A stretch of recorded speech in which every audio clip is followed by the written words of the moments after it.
Hey, this is James Cullen Bressack, and you are listening to Without Your Head. Welcome to the station of decapitation without your head. I'm Nasty Neil, and I'm joined by Stefanie Estes, the star of Bethany. How are you doing? I'm wonderful. How are you? I'm good, thanks. We were supposed to get like 16 to 20 inches of snow, but it's all rain at the moment, so I'm happy about that. Oh, nice. Excellent. Yeah. So, for people who don't know about Bethany yet, can you give them an idea what the movie is? Sure. It's a horror film, but it's more of like a psychological, like the horror is more based in psychology. I mean, there's some supernatural aspects to it, but it's a film sort of in the vein of like The Babadook or Repulsion, where the protagonist's mental state is a bit compromised, so you're rather unsure of what if the horror that you're seeing is actually happening or is being produced by their fragile mental state. Mm-hmm. Which I always find interesting because, people use the term which originated back in the day, like people battling their demons and stuff like that. And that's usually about drugs and stuff. But still, you never know. It kind of asks a question like, is someone really mentally ill, or is there something more to the movie or to the story? Yeah, exactly. And I think with this movie, you're definitely asking that question. And then there's like the supernatural twist where like the supernatural thing that's happening is rooted in the psychology and trauma that this character has experienced in her past. So that's kind of cool. Yeah. How do you prepare to play someone like that? I did a lot of research, watched some videos. The character that I play has a depression. She's suicidal. She she's experienced the trauma of losing a child, and also has had some sort of abuse at the hands of her mother. So I watched movies where the characters had experienced some of those things. I watched some YouTube testimonials about people talking about their experiences with stillbirths. I worked a lot with James, the director, in terms of coming up with sort of a backstory for my character that I, as Stefanie, could relate to. I mean, I'm fortunate that I don't deal with these problems that my character deals with in real life, but creating a backstory that resonated with me. And he was really helpful in doing that. Mm-hmm. What did you think of James as a director? Oh, he was great. I mean, we've since worked together a second time on a sort of detective noirish thriller, but he's very collaborative. He's very focused and specific about what he wants, which as an actor is helpful. And with this film, I mean, I remember showing up on set and he had like this binder with notes that were color-coded in terms of like what he wanted the lighting to be, what he wanted the costumes to be, what he wanted the shot to be. So he was very thorough, specifically with this film, in creating his vision, and I think he was very successful at doing it. Mm-hmm. And he's been directing since he was like a teen, I think, and he's still pretty young right now. It's pretty impressive. I think he's 25, and he's done, I don't know how many films, but it's very impressive. Yeah. And you mentioned abusive mom, and in the movie Shannon Doherty plays your mom, and she does a great job. Were you ever around her for while the movie was filming? Because if people don't know, it's a younger you, when they show you mom. Yeah. There are a couple of scenes where the sort of flashback kind of merges in with the reality, so I was able to shoot those scenes with her, but I unfortunately I didn't have the opportunity to have like some real meaty scenes with her. Mm-hmm. Speaking of that, though, when you see the finished movie for the first time, what did you think? Because you get to see all of it edited together with the music. And I mean, I knew what was coming, obviously, because I had read the script and shot it, but I was still very creeped out, and like there were times when I had to look away. Like I was like, that is horrifying what is happening on screen, and I cannot watch this. And I you know, when you're shooting something where they're relying on special effects, you never really know what the finished product is going to look like. But this, there were some moments where I was like, damn, that is, wow, that's intense and disgusting in the best way. Yeah.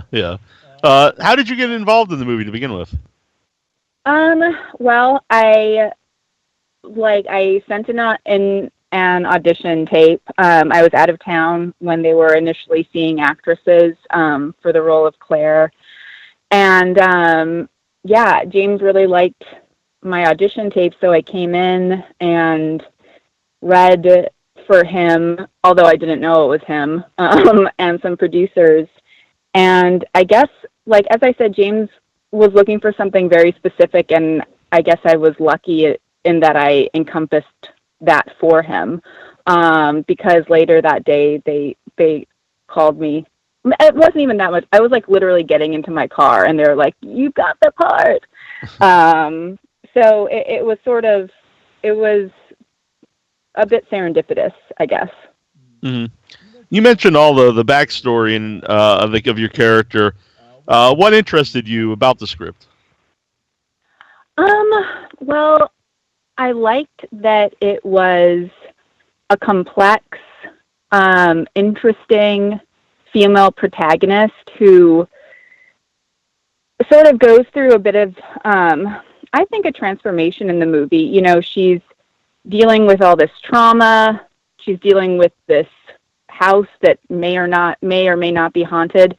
But in the course of the film, she kind of has to confront her past and come out stronger for it. So I appreciated that aspect to the story. I also think that, like, some of the themes that it deals with, like our obsession with beauty, our relationship with our parents, were quite interesting and something that you don't necessarily see all that much in horror films. And so I was excited to get to kind of explore those.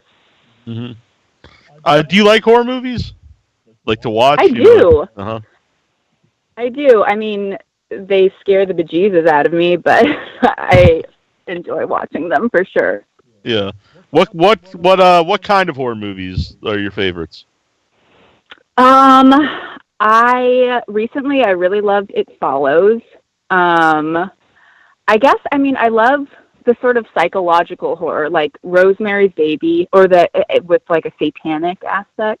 Yeah. Rosemary's Baby is like one of the top spots on my list. The Shining.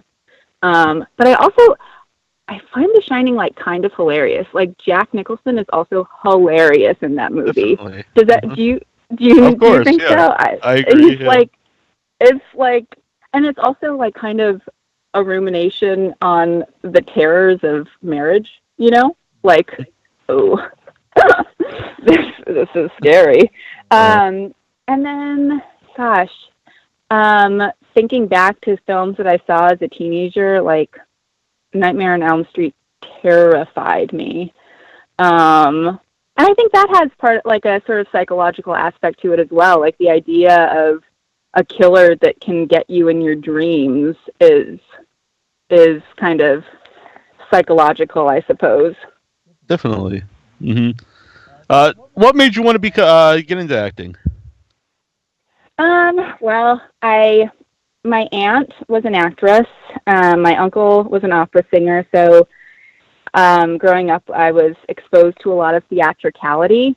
And I think, like, the act of creating characters and telling stories really appealed to me. I was also able to kind of explore aspects of my personality that perhaps I naturally keep a bit more under wraps. So it became sort of a don't know, a release for me that was kind of addictive and really fun. So yeah. Yeah. Just real quick back to Friday Nightmare on Elm Street. Have you ever seen I don't know if it's the last one anymore, but A New Nightmare? I think it's the most underrated of them. And speaking of psychological, it's asked a great question about, like, why do we kind of cheer for the villain in these movies? Right. Right. Gosh, I don't know. I think there's like an intrinsic part of human nature that is sort of attracted to that dark, macabre sort of aspect of horror, no? Yeah. I think that's why we root for villains. Like, I think that's just a part of human nature to kind of gravitate to, that really nasty, dark side. And you can kind of get away with it through a movie because it's exactly. It's not real life, but so you can kind of explore that without actually becoming a psychopath in real life. Yeah. Back to Beth. Yeah, exactly. Back to Bethany. Tom Green's in it as psychiatrist counselor, and I think he's really good at it because he is a little bit of a comic relief, but it's just because I think he's naturally funny. But he's not like 100%, over the Yes, but he's not over the top where it takes you out of the movie. No. Yeah. So what was it like work with Tom Green, I guess? Awesome. Like I had more actual scenes with Tom where we had, dialogue to exchange with each other. And I grew up watching the Tom Green show and just thinking that he was the bee's knees. Like like the Bum Bum song was like my jam when I was like a kid. So I was a bit like, I was feeling like a little bit of a fangirl and was trying to, keep it cool. And working with him, he was, you would expect him to be such a wacky person in real life, but he was so focused and just really chill on set. And the scenes, I think, brought great moments of levity for me, at least. Just, most of the scenes in the movie, I'm crying or upset about something. And the scenes with Tom were just, I don't know, a nice break.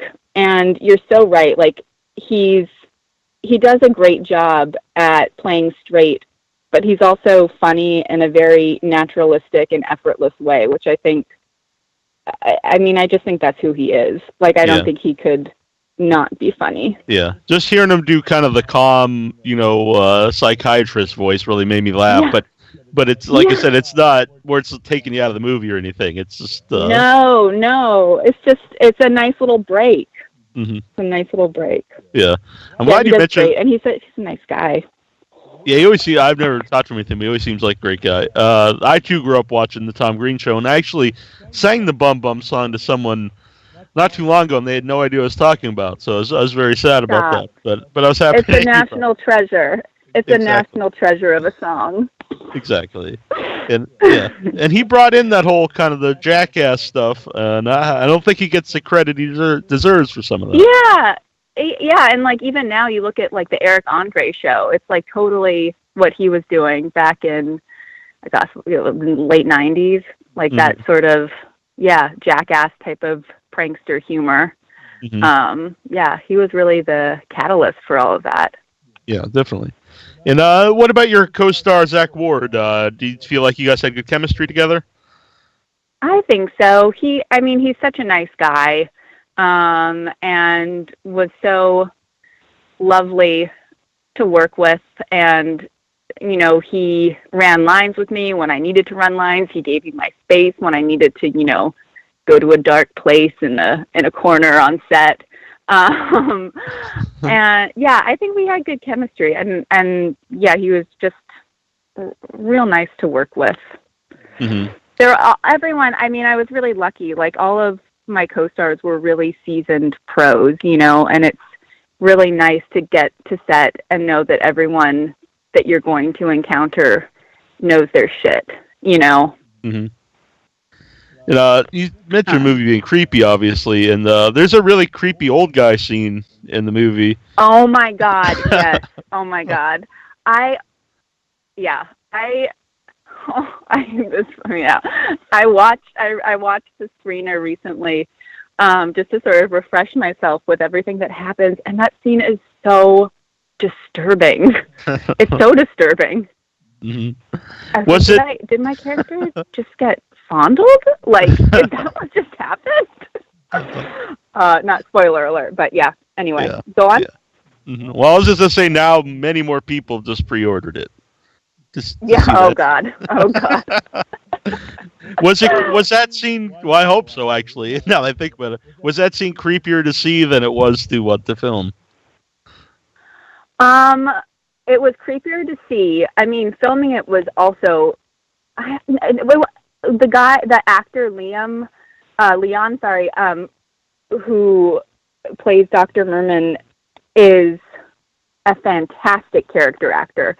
Like, he's the nicest guy. Like, when we were running lines, he's like a seasoned New York vet of the theater. He is great, and he can turn it on a dime. So when we were actually shooting, I was fucking terrified. But the minute the camera stopped rolling, he was like, "Are you okay?" Just reassuring me that he wasn't trying to do awful things to me. Right. Well, that's good. That's good to know, especially if he's listening. Yeah. Do you believe in the supernatural? Yes, I think I do. I mean, yes, yeah. I've had experiences where I'm like, oh, yeah, that was a ghost. Mm-hmm. Yeah. Any particular experience? Do you believe in the supernatural? Well, oddly enough, I never did until the last year or so. I've been using a Ouija board with my friend and co-host on the show, Annabelle. And she believes in stuff a little bit, and I didn't believe any of it. I just think it's kind of nonsense. And then, so we used Ouija board in a cemetery, then we used it in Salem, Massachusetts. And both times it actually was, worked, and it wasn't, what made me believe there's something to it wasn't like something like crazy, like I think if you're going to make something up, even like subconsciously, like you'd think of something crazy and spooky and stuff, but it's kind of like mundane stuff, like it was answering, and so that made me think maybe there is something to this. Yeah.